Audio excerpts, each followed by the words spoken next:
In today's world of instant gratification, AI, Alexa, Siri, and GPS, it's super hard to imagine a 40-year journey, destination unknown.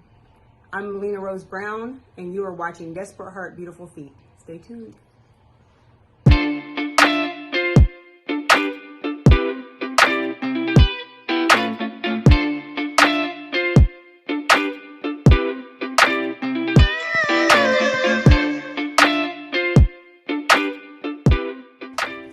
Many people don't even realize that the 40-year wandering through the wilderness, that journey that the Israelites took, could have been executed in 11 days. It says it right in Deuteronomy 1, verse 2.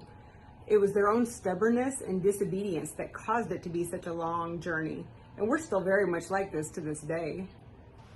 Now, I don't know if it's just me, but I will sometimes still use GPS even if I'm going somewhere that I've been before.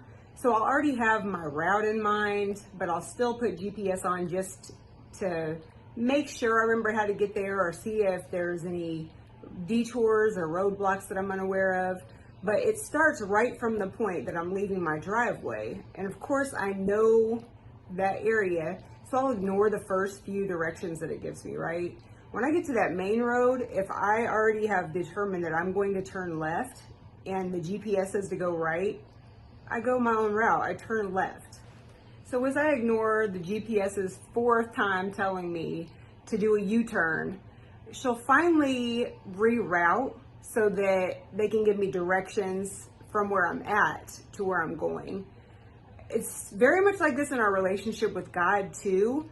We'll already have our own route in mind, and so when he tries to give us direction, we drown him out with the stereo. But as soon as we find ourselves in unfamiliar territory or off track or feel lost, then we are looking for help. God is good all the time, as you know. So he'll still get us to where we're going, but because we choose to be disobedient and try it our own way, a lot of times what could have been a short trip ends up being much longer. I was living fast with only fumes for gas, but I refused to ask for directions.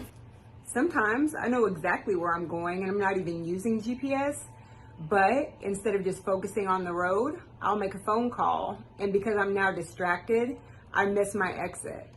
Super frustrating when I'm in a hurry and already running late. Now I've got to go 1.5 miles, maybe more, in the wrong direction till I can get to an exit to turn around. So I'll still get there, but now it's going to take much longer.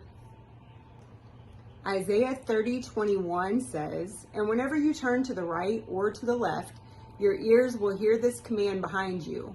This is the way, walk in it." Psalm 32:8 says, "I will instruct you and show you the way to go. With my eye on you, I will give you counsel." God's guidance and instruction is actually one of my most consistent prayers. I feel like I wasted so much of my life following the wrong paths in my own direction that I feel constant frustration about where I am now compared to where I feel that I should be. I long to hear his instruction. I question every move that I make. I want his affirmation before I proceed in any direction. Nobody comes through in the clutch quite like God, but we really have a bad habit of trying to go our own direction and make our own moves and then reach out as soon as our plans fail or we find that we're going in the wrong direction. We should get in the habit of consulting with God before we make a move and then stay constantly seeking that guidance to make sure that we're still moving in the right direction, even if we think that we can figure it out for ourselves. I mean, don't our kids do that? Like, no, I can do it by myself, and then have to like come back and be like, help me. That's how we be acting. Now for your little fancy GPS system to work. First of all, you got to make sure that your battery's charged. Second of all, you got to make sure that you've got a signal. Make sure that that satellite can detect where you're located so that it can provide you directions from where you are to where you're going, right? Same thing with God. You have got to stay in touch and connected with him so that you can receive his instruction. How long will your walk take? It took the people 40 years, full of self-doubt and enslaved to their How long fears. will your walk take? They tell you that your work is what you make it. There's a piece up on this promise and it's yours for the How long yours will for your walk the take? Honestly, it's hard to even remember how we got around before GPS. Technology definitely makes things convenient, but it's not perfect. And there's sometimes that I'm using my GPS and I come to a fork and I don't know which direction to go, and that's right when it freezes up. Sometimes it tells me you have reached your destination, and I am literally not by any building at all. And then there's other times that it's telling me to proceed straight, and the street is literally blocked off and it's giving me no alternate route. Sometimes it feels like that with God too, and those are the times that you need to check that connection. Are you asking for his help sometimes and then telling him to butt out other times? Are you asking him where he wants you to go, or are you only asking him to help you get to where you want to go? Proverbs 4:11, I am teaching you the way of wisdom. I am guiding you on straight paths. When you walk, your steps will not be hindered. When you run, you will not stumble. We all have a destination in mind for ourselves. We all have a journey ahead of us. The question is, how long will your walk take?